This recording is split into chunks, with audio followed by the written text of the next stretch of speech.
बोलो जयकारा बोल मेरे श्री गुरु महाराज की जय। श्री सद्गुरुदेव भगवान की जय। गुरुमुखो,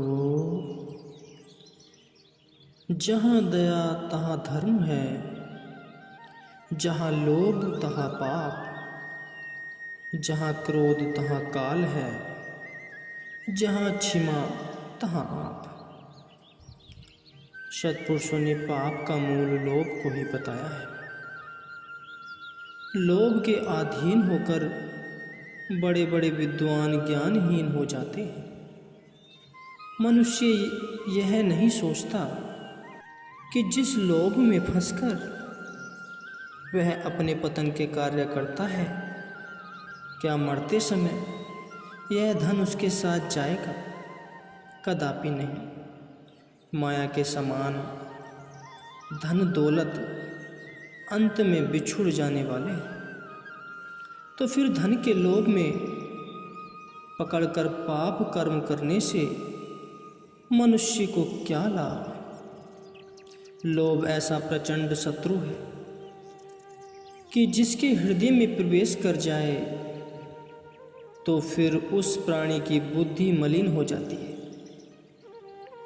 जिससे वह अपने हित अनहित के परिणाम को उचित रूप से नहीं सोच सकता और अज्ञानता के गहरे गर्त में जा गिरता है।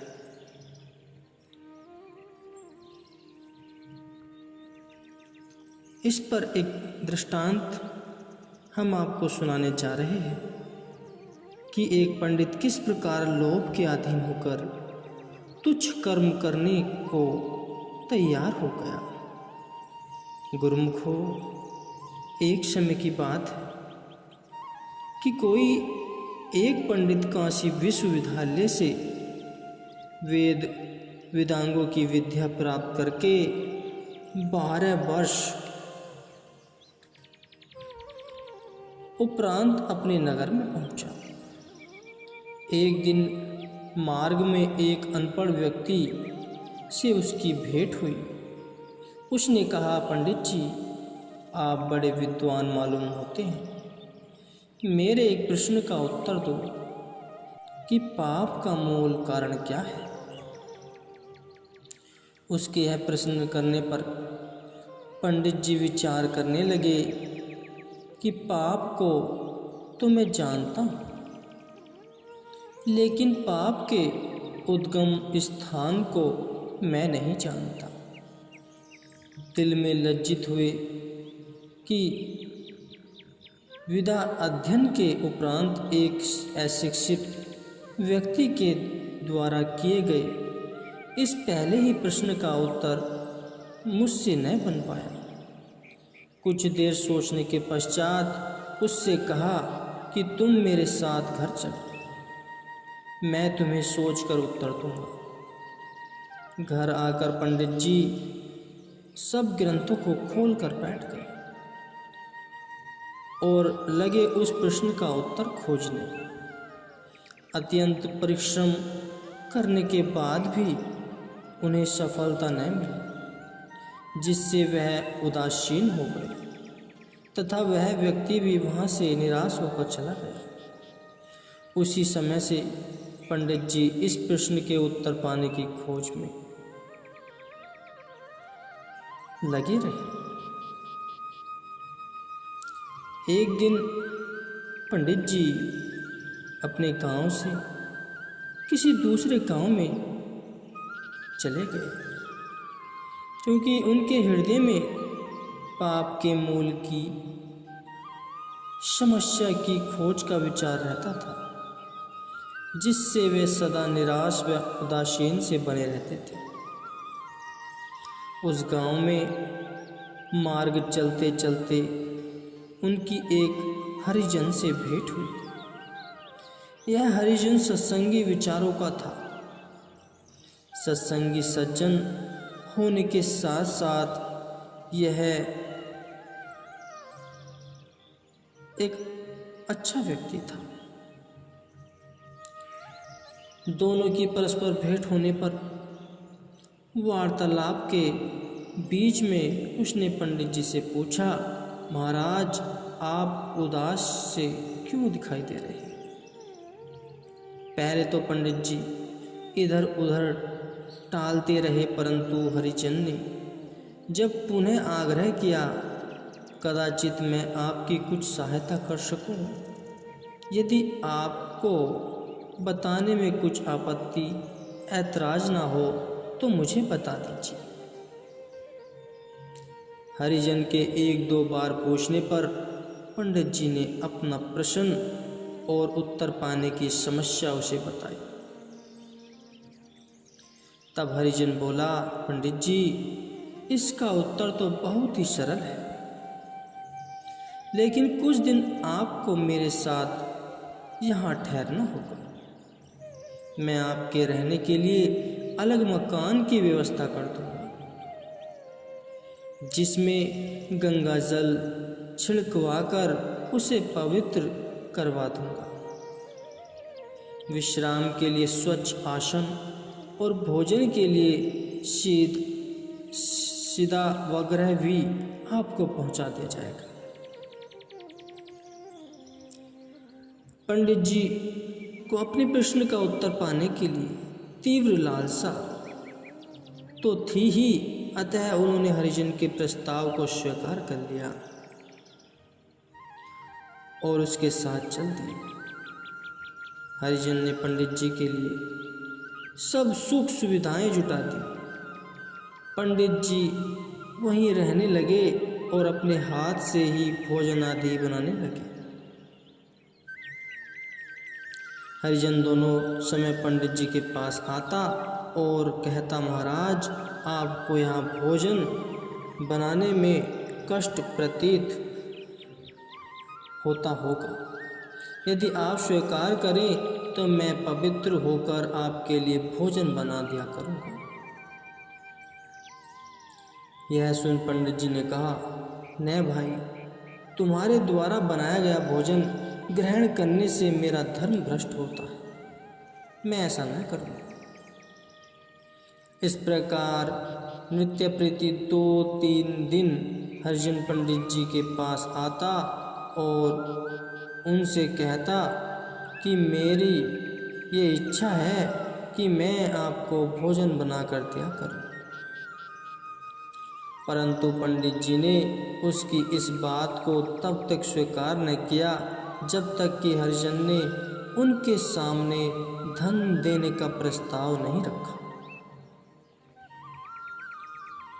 अब तो वे अपने विप्र धर्म को समक्ष रखकर स्वयं ही भोजन बनाते रहे, लेकिन जैसे ही हरिजन ने उनके आगे 5 मोहरे प्रतिदिन भेंट करने को कहा, तब पंडित जी किस प्रकार लोभ के पंजे में फंसकर अपने ब्राह्मणोचित धर्म से पतित होते हैं। अब पाठकगण उस वार्ता को भी ज्ञात कर लेंगे। 4-5 दिन के उपरांत हरिजन ने बड़ी नम्रता के साथ पंडित जी से कहा, महाराज 4-5 दिन से मैं देख रहा हूँ कि आपको भोजन बनाने में अत्यधिक कष्ट होता है। अपने अतिथि का यह कष्ट मेरे लिए असहनीय है। यदि आप स्वीकार करें तो मैं गंगा जल से स्नान कर पवित्र हो धुले हुए वस्त्र पहनकर तथा चौका लीप कर आपके लिए भोजन बना दिया करूँ तथा 5 मोहरे भी भेंट कर दिया करूँगा। हरिजन की यह बात सुनकर पंडित जी विचारों की उधेड़ बुन में लग गए। मन ने कहा, भोजन बनाने में तो सचमुच ही बहुत कष्ट होता है। दूसरा, इस कष्ट की निवृत्ति का अब अच्छा अवसर भी हाथ लग रहा है। साथ ही हरिजन यह वचन भी ले रहा है कि गंगा जल से स्नान कर स्वच्छ वस्त्र धारण करके भोजन बनाऊंगा। ऊपर से 5 मोहरे भी भेंट स्वरूप प्राप्त होंगी। इसके अतिरिक्त मुख्य बात यह भी है कि यहाँ पर अपने गांव वाले अथवा जान पहचान वाले भी तो नहीं हैं जो कि बुरा भला कहेंगे। ऐसी अवस्था में जबकि सब ओर से सुविधाएं उपलब्ध हैं, हरिजन से कार्य करवा लेने में कोई दोष नहीं। बस लोभ ने पंडित जी को आधा बूझा। मन की सम्मति से पंडित जी ने प्रत्यक्ष में हरिजन को भोजन बनाने के लिए स्वीकृति दे दी। हरिजन ने भोजन बनाया, परोसकर पंडित जी के सामने रखा। अभी पंडित जी ने थाली की ओर हाथ बढ़ाया ही था कि हरिजन ने थाली खींच ली और बोला, मुझे आपका धर्म भ्रष्ट करने की कोई आवश्यकता नहीं। मैं तो केवल इस उपाय से आपका प्रश्न का उत्तर देना चाहता था, सो वह आपको मिल गया।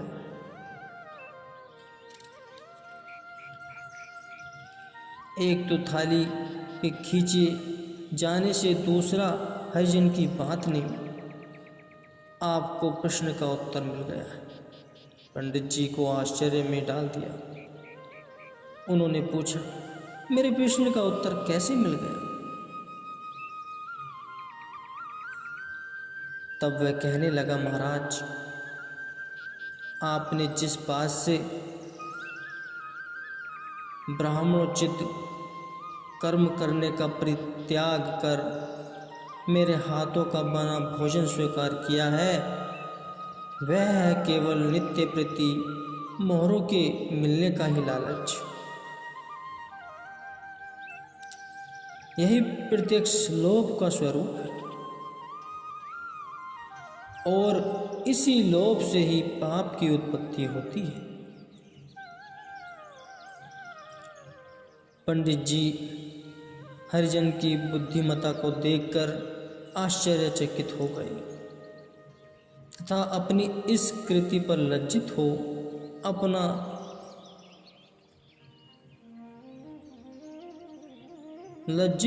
अपना सा मुंह लिए प्रश्नोत्तर पाकर अपने गांव लौट आए। अभिप्राय यह है कि धन का लोभ ही ऐसा भयानक है जो कि जीव को मानवता के पथ से भटकाकर नीच से नीच कर्म करने पर बाध्य कर देता है। लोभ लालच जीव को विचार शून्य कर जगह जगह भटकाता है। यहाँ तक कि मनुष्य लोभाधीन हो इतना अंधा अर्थात ज्ञानहीन हो जाता है कि उसे अपने अच्छे बुरे मान अपमान कर्म धर्म तक का विचार तक भी नहीं रहता।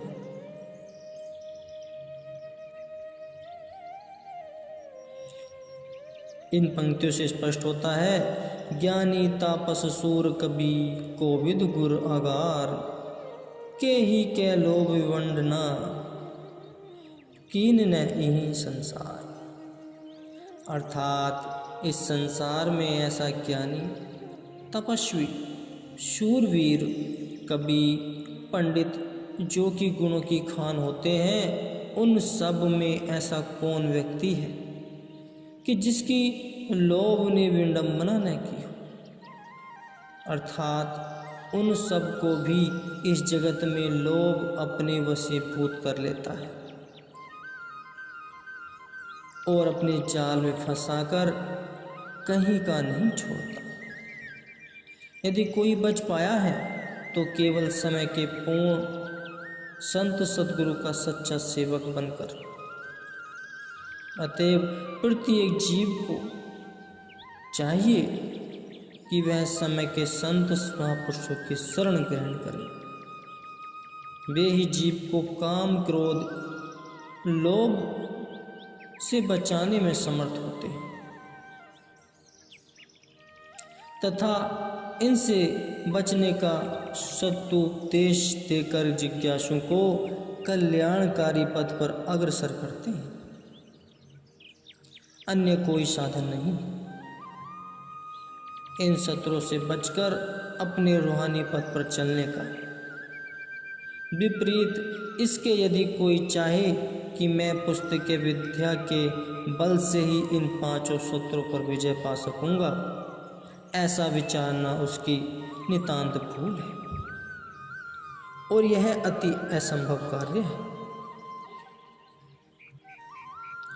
अतः यदि चाहते हो कि हमें परमानंद की प्राप्ति हो और हम जीवन यात्रा में चलते हुए आगामी यात्रा को भी सुगम बना लें, तो निश्चय ही वर्तमान समय के संत सद्गुरु जो सर्व विद्याओं के ज्ञाता, त्रिकालदर्शी और जीव के परम हितैषी होते हैं, उनकी शरणागति ग्रहण कर उनके उपदेशानुसार निष्काम भाव से सेवा करते हुए अपने जीवन को सफल करें। गुरुमुखो।